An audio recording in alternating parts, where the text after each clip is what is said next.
Hi viewers, அனைவருக்கும் வணக்கம். இன்றைக்கி நம்ம டெஸ்ட்டு பார்க்க போகிற பாடம் என்னென்னு பார்த்தீங்கன்னா 10th செகண்ட் வால்யூமில் இருக்கிற 8வது பாடம், அதாவது இந்திய தேசிய காங்கிரஸின் காந்திய காலகட்டம். சரிங்களா? ஸோ இந்த பாடம் தான் இன்றைக்கி டெஸ்ட்டு பார்க்க போகிறோம். சரிங்களா? ஸோ இதில் இந்த பாடம் ரொம்ப முக்கியமான பாடம். சரிங்களா? நேஷ்னல் காங்கிரஸில். ஸோ வாங்க பாடத்துக்குள்ளே போகலாம். ஃபஸ்ட்டு கொஸ்டின் பார்த்தீங்கன்னா, முதலாவது வனங்கள் சட்டம் இயற்றப்பட்ட ஆண்டு. ஸோ முதலாவது வனங்கள் சட்டம் இயற்றப்பட்ட ஆண்டு எதுன்னு கேட்குறாங்க. Option A 1858, option B 1911, option C 1965, option D 1936. சரிங்களா? ஸோ இதில் சரியான விடை எதுன்னு பார்த்தீங்கன்னா ஆப்ஷன் 3 1865. ஸோ முதலாவது வனங்கள் சட்டம் இயற்றப்பட்ட ஆண்டு எதுன்னு பார்த்தீங்கன்னா 1865ஆம் ஆண்டு. சரிங்களா? அடுத்த கொஸ்டின் பார்த்தீங்கன்னா, மாகாண தன்னாட்சியை அறிமுகம் செய்தவர். ஸோ மாகாணங்களில் தன்னாட்சியை அறிமுகம் செய்த சட்டம் எந்த சட்டம் அப்படின்னு கேட்குறாங்க. Option A 1858, option B 1909, option C 1919, option D 1935. So மாகாணங்களில் தன்னாட்சியை அறிமுகப்படுத்திய சட்டம் எந்த சட்டம்னா சரியான விடை 1935. ஆப்ஷன் டி தான் சரியான விடை. ஸோ இந்த சட்டம் தான் மாகாணங்களில் தன்னாட்சியை அறிமுகம் செய்த சட்டம். சரிங்களா? அடுத்து பார்த்தீங்கன்னா, 3வது கொஸ்டின், காந்தியின் அரசியல் குரு யாருன்னு கேட்குறாங்க. காந்தியின் அரசியல் குரு option A Rajendra Prasad, option B சுபாஷ் Chandra Bose, option C W G. Banerjee, option D Gopal Krishna Gokhale. So இதில் சரியான விடை எதுன்னு பார்த்தீங்கன்னா காந்தியின் அரசியல் குரு அப்படின்னு பார்த்தீங்கன்னா ஆப்ஷன் டி கோபாலகிருஷ்ண கோகலே. சரிங்களா? அடுத்து பார்த்தீங்கன்னா, மாகாணங்களில் இரட்டையாட்சி முறை அறிமுகம் செய்த சட்டம். ஸோ மாகாணங்களில் இரட்டையாட்சி முறையை அறிமுகம் செய்த சட்டம் எந்த சட்டம் அப்படின்னு பார்த்தீங்கன்னு கேட்குறாங்க. Option A 1909, option B 1919, option C 1935, option D 1947. So சரியான விடை, அதாவது மாகாணங்களில் இரட்டையாட்சி முறை அறிமுகம் செய்த சட்டப்பிரிவு சரியான விடை எதுன்னு பார்த்தீங்கன்னா 1919 சட்டப்பிரிவு. ஸோ இதுதான் மாகாணங்களில் இரட்டையாட்சி முறையை கொண்டு வந்த சட்டம். சரிங்களா? அடுத்து பார்த்தீங்கன்னா 5வது கொஷின், அலி ஜின்னா, அதாவது முகமது அலி ஜின்னா நேரடி நடவடிக்கை நாளாக அறிவித்த நாள் எதுன்னு கேட்குறாங்க. சரிங்களா? முகமது அலி ஜின்னா நேரடியான நடவடிக்கை நாளாக அறிவித்த நாள் எந்த நாள் அப்படின்னு கேட்குறாங்க. ஆப்ஷன் ஏ 1946 ஆகஸ்ட் 16,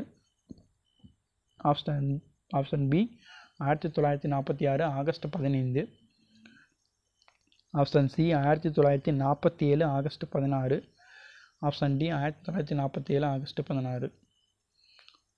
ஸோ இது ரெண்டுமே ஒரே ஆன்சராக இருக்குது. சரிங்களா? ஸோ இதில் எது சரியான விடை அப்படின்னு பார்த்தீங்கன்னா ஆப்ஷன் ஏ 1946 ஆகஸ்ட் 16. ஸோ இதுதான் முகமது அலி ஜின்னா நேரடி நடவடிக்கை நாளாக அறிவித்த நாள். சரிங்களா? அடுத்து பார்த்தீங்கன்னா 6வது கொஸ்டின், வேவல் பிரபு திட்டம் தோற்றுவிக்கப்பட்ட ஆண்டு. ஸோ வேவல் பிரபு திட்டம் ஒரு திட்டம் அறிவிக்கப்பட்ட ஆண்டு எந்த ஆண்டுன்னு பார்த்தீங்கன்னா option A 1945, option B 1946, option C 1947, option D 1944. So இதில் இது சரியான விடைன்னு பார்த்தீங்கன்னா ஆப்ஷன் ஏ வேவல் பிரபு திட்டம் 1945. சரிங்களா? அடுத்து பார்த்தீங்கன்னா 7வது கொஸ்டின், டில்லி சாலோ என்று முழக்கத்தை கூறியவர் யாருன்னு கேட்குறாங்க. தில்லி சலோ என்று முழக்கத்தை கூறியவர் யார் அப்படின்னு பார்த்தீங்கன்னா option A Nehru, option B Gandhi, option C சுபாஷ் Chandra Bose, option D Tilak. So வந்து டெல்லி சாலோ எனும் முழக்கத்தை கூறியவர் யாருன்னு பார்த்தீங்கன்னா சரியான விடை ஆப்ஷன் சி சுபாஷ் சந்திர போஸ். ஸோ நேதாஜி சுபாஷ் சந்திர போஸ் தான் தில்லி சலோ அப்படின்னு சொல்லி முழக்கத்தை கூறுறாரு. சரிங்களா? அடுத்து பார்த்தீங்கன்னா 8வது கொஸ்டின், வெள்ளையனே வெளியேறு இயக்கம் ஏற்படுத்தப்பட்ட ஆண்டு. ஸோ வந்து வெள்ளையனே வெளியேறு இயக்கம் எந்த ஆண்டு ஏற்படுத்தப்பட்டது அப்படின்னு பார்த்தீங்கன்னா 1945, option B 1940, option C 1942, option D 1945. So சரியான விடை எதுன்னு பார்த்தீங்கன்னா வெள்ளையனே வெளியேறு இயக்கம் எந்த ஆண்டு தோற்றுவிக்கப்பட்டது அப்படின்னு பார்த்தீங்கன்னா ஆப்ஷன் சி 1942. சரிங்களா? 1942ஆம் ஆண்டு தான் வெள்ளையனே வெளியேறு இயக்கம் தோற்றுவிக்கப்பட்ட ஆண்டு. சரிங்களா? அடுத்து பார்த்தீங்கன்னா 9வது கொஸ்டின், 1940ஆம் ஆண்டு தனிநபர் சத்தியாகிரகம் ஏற்படுத்தப்பட்டவர். ஸோ ஏற்படுத்தப்பட்ட ஆண்டு கிடையாது, தனிநபர் சத்தியாகிரகத்தை ஏற்படுத்தியவர். ஸோ வந்து யார் வந்து ஏற்படுத்தியவர் அப்படின்னு கேட்குறாங்க. Option A Vinoba Bhave, option B Gandhi, option C Muhammad Ali Jinnah, option D Dadabhai Naoroji. சரிங்களா? ஸோ 1940ஆம் ஆண்டு தனிநபர் சத்தியாகிரகம் யார் வந்து ஏற்படுத்தினார் அப்படின்னு பார்த்தீங்கன்னா சரியான விடை ஆப்ஷன் 1 வினோபா பாவே. ஆச்சாரியா வினோபா பாவேங்கிறவர் தான் தனிநபர் சத்தியாகிரகத்தை ஏற்படுத்தினார். சரிங்களா? 1940ஆம் ஆண்டு. அடுத்த கொஸ்டின் பார்த்தீங்கன்னா 1939ஆம் ஆண்டு காங்கிரஸின் தலைவரானவர். ஸோ வந்து 1930ஆம் ஆண்டு இந்திய தேசிய காங்கிரஸின் தலைவராக இருந்தவர் யார் அப்படின்னு கேட்குறாங்க. Option A Netaji, option B Gandhi, option C Nehruji, option D Tilak. So வந்து இதில் 1939ஆம் ஆண்டு இந்திய தேசிய காங்கிரஸின் தலைவர் யார் அப்படின்னு பார்த்தீங்கன்னா ஆப்ஷன் நேருஜி வராது, நேதாஜி. சரிங்களா? ஸோ வந்து நேதாஜி சுபாஷ் சந்திர போஸ் தான் 1939ஆம் ஆண்டு இந்திய தேசிய காங்கிரஸின் தலைவராக இருந்திருக்காரு. சரிங்களா? அடுத்து பார்த்தீங்கன்னா 11வது கொஸ்டின், 1933 ஜனவரி 8ஆம் நாளாக அனுசரிக்கப்பட்டது. ஸோ வந்து என் நாளாக அனுசரிக்கப்பட்டது அப்படின்னு கேட்குறாங்க. 1933 ஜனவரி 8ஆம் என் நாளாக அனுசரிக்கப்பட்டது அப்படின்னு கேட்குறாங்க.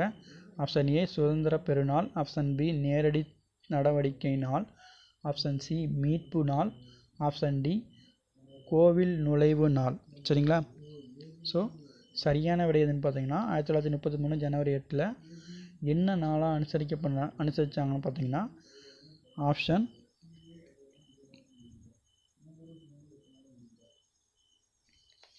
4 கோவில் நுழைவு நாள். ஸோ வந்து இந்த நாள் தான் கோவில் நுழைவு நாளாக அனுசரிக்கிறாங்க. அடுத்து பார்த்தீங்கன்னா 12வது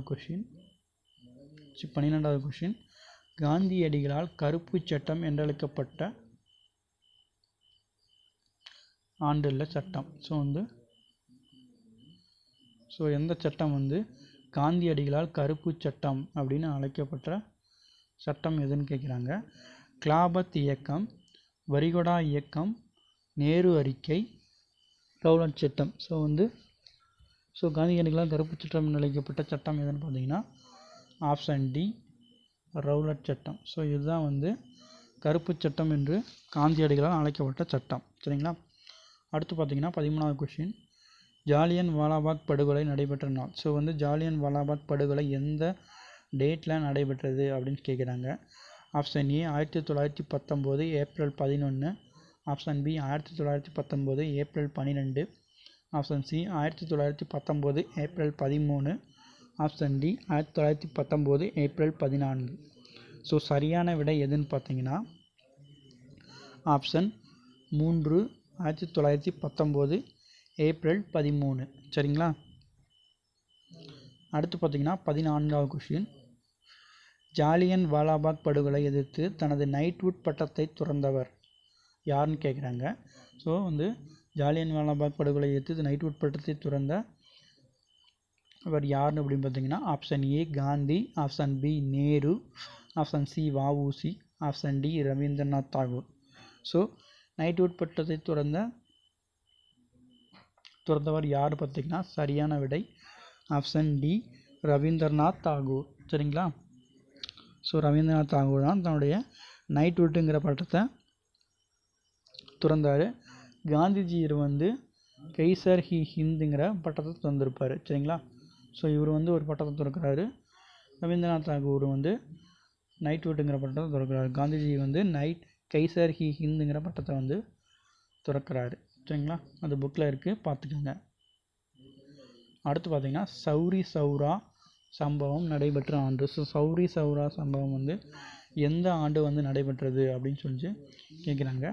option A 1920, option B 1921, option C 1922, option D 23. சரிங்களா? ஸோ வந்து சௌரி சௌரா சம்பவம் எந்த ஆண்டு நடைபெற்றது அப்படின்னு பார்த்தீங்கன்னா சரியான விடை ஆப்ஷன் 3 1922. ஸோ வந்து 1922ஆம் ஆண்டு சௌரி சௌரா சம்பவம் வந்து நடைபெற்ற ஆண்டு. சரிங்களா? அடுத்து பார்த்தீங்கன்னா காந்தியடிகள் தலைமையில் உப்பு சத்தியாகிரகம் ஏற்படுத்தப்பட்ட ஆண்டு எதுன்னு கேட்குறாங்க. ஸோ காந்தியடிகள் தலைமையில் எந்த ஆண்டு வந்து உப்பு சத்தியாகிரகம் நடைபெற்றது அப்படின்னு பார்த்தீங்கன்னா option A 1928, option B 1930, option C 1931, option D 1932. So வந்து உப்பு சத்தியாகிரகம் எந்த ஆண்டு நடைபெற்றது அப்படின்னு பார்த்தீங்கன்னா 1930, ஆப்ஷன் பி. சரிங்களா?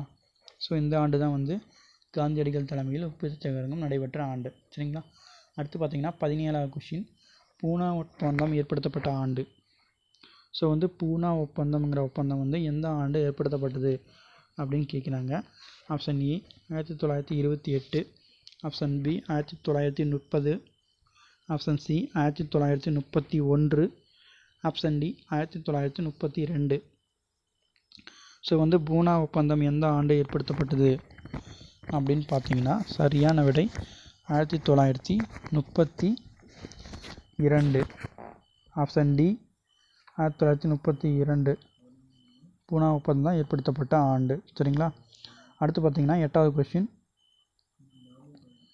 மவுண்ட் பேட்டன் திட்டம் ஏற்படுத்தப்பட்ட ஆண்டு. ஸோ மவுண்ட் பேட்டன் திட்டம் எந்த ஆண்டு ஏற்படுத்தப்பட்டது அப்படின்னு கேட்குறாங்க. 1942, 1945, 1946, 1947. ஸோ வந்து மவுண்ட் பேட்டன் திட்டம் எந்த ஆண்டு ஏற்படுத்தப்பட்டது அப்படின்னு பார்த்தீங்கன்னா 1947ஆம் ஆண்டு. ஸோ வந்து இந்த ஆண்டு தான் மவுண்ட் பேட்டன் திட்டம் வந்து ஏற்படுத்தப்பட்டுச்சு. சரிங்களா? அடுத்து பார்த்தீங்கன்னா 19வது கொஷின், இந்தியா காந்தி இர்வின் ஒப்பந்தம் ஏற்படுத்தப்பட்ட ஆண்டு. ஸோ வந்து காந்தி இர்வின் ஒப்பந்தம் எந்த ஆண்டு ஏற்படுத்தப்பட்டது அப்படின்னு கேட்குறாங்க. Option A 1930, option B 1931, option C 1932, option D 1935. So Gandhi இர்வினுக்கும் இடையான ஒப்பந்தம் எந்த ஆண்டு ஏற்படுத்தப்பட்டது அப்படின்னு பார்த்தீங்கன்னா ஆப்ஷன் பி 1931. ஸோ காந்திங்கிறவர் நம்ம நேஷனல் காங்கிரஸில் ஒரு முக்கியமான ஆள். இர்வினுங்கிறவர் வந்து ஒரு ஆங்கில பிரதிநிதி. சரிங்களா? ஸோ வந்து இந்த ஒப்பந்தம் வந்து இதுக்கு இடையில் நடைபெற்றதுன்னு பார்த்தீங்கன்னா 2வது மட்ட மேஜை மாநாட்டில். ஸோ 2வது மட்ட மேஜை மாநாட்டில் வந்து கலந்துக்கணும் அப்படின்னு சொல்லிட்டு இந்த ஒப்பந்தம் வந்து காந்திக்கு வந்து இர்வின் கூட செய்கிறாரு. சரிங்களா? அடுத்து பார்த்தீங்கன்னா 20வது கொஷின், ஒத்துழையாமை இயக்கம் தோற்றுவிக்கப்பட்ட ஆண்டு எதுன்னு கேட்குறாங்க. ஒத்துழையாமை இயக்கம் எந்த ஆண்டு தோற்றுவிக்கப்பட்டது அப்படின்னு பார்த்தீங்கன்னா option A 1930, option B 1919, option C 1920, option D 1928. So வந்து ஒத்துழையாமை இயக்கம் எந்த ஆண்டு ஏற்படுத்தப்பட்டது அப்படின்னு பார்த்தீங்கன்னா சரியான விடை 1920. ஸோ வந்து இந்த ஆண்டு தான் வந்து ஒத்துழையாமை இயக்கம் ஏற்படுத்தப்பட்டது. சரிங்களா? அடுத்து பார்த்தீங்கன்னா ஸோ இதோட வந்து இந்த பாடம் முடியுது. சரிங்களா? ஸோ இதோட வந்து டெஸ்ட் போர்ஷன் ஓவர் முடிஞ்சது. நாளைக்கு பார்த்தீங்கன்னா 9th 10th பாடமும் டெஸ்ட்டு. சரிங்களா? ஸோ இந்த பாடம் வந்து ரொம்ப ரொம்ப முக்கியமான பாடம். அதனால் கொஞ்சம் கவனமாக படிங்க. அதில் கொஷின் கேட்பாங்க. மேக்ஸிமம் வந்து கொஷின் கேட்டால் இந்த பாடத்துலேருந்து தான் மெயினாக கேட்பாங்க. அதனால் இந்த பாடத்தில் வந்து டாப் டு பாட்டம் எல்லாமே ஃபஸ்ட்லேருந்து லாஸ்ட்டு வரைக்கும் தெரிஞ்சு வச்சுக்காங்க. முக்கியமான பாடம். ஏன்னா நேஷ்னல் மூவ்மெண்ட் ஃபுல்லாகவே இந்த பாடத்தில் மட்டும்தான். காந்தியோட காலகட்டம் வந்து நேஷ்னல் மூவ்மெண்ட் எல்லாமே வந்து ஃபுல்லாக இந்த பாடத்தில் மட்டும்தான் இருக்குது. அதனால் கவனமாக படிச்சிருங்க. மெயினாக அந்த பாடத்தை படிச்சிருங்க. சரிங்களா?